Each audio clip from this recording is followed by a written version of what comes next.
রে মনা তোহি বন ফুরাইয়া গেল তুই তো আইলি না রে।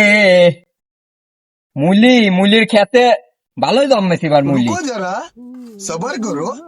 মুলি বেশি এবার লাল হয়ে যাবো। কাকা কইছে মেয়ে দেখবে, কাকা মেয়ে দেখতেছে না। এ ভাই তুই জানা মুলি তুলতেছিস, তোর জন্য একটা মেয়ে দেখছি, মেয়েটা একটু কালা কিন্তু ভালো আছে। কাকা আপনি বারে বারে মেলা কয়টা মেয়ে দেখেছেন, ওই কালা মালা বিয়ে করে পারবো না নে। আপনি ভালো একটা মেয়ে দেখেন, ফর্সা দেখে একটা মেয়ে দেখেন, তারপরে আমাকে কয়েন কালা মেয়ে আমি বিয়ে করবো লয়। মুলি তুলতেছে, মুলি তুলবি দেন। এ শোন, মেয়ের মা তোর নামে 3 বিঘে জমি লিখে দিবি, কালা হয়েছে কি হয়েছে? বাপরে বাপ, 3 বিঘি জমি লেহি দিবি জামাইয়ের নামে? কাকা আপনি এই কথা আগে সিদ্ধান্ত কর নাই। তাড়াতাড়ি যাওয়া লাগবি কাকা, ওই 3 বিঘি জমি আগে লেহি লিয়া লাগবি। চলো, চলো, বুঝেন চলো, নাই? চলো। এ মিস করাই যাবি লয় এই মি কালা হয়েছে তাই কি হয়েছে, কালাই জগতের আলো। চলেন চলো।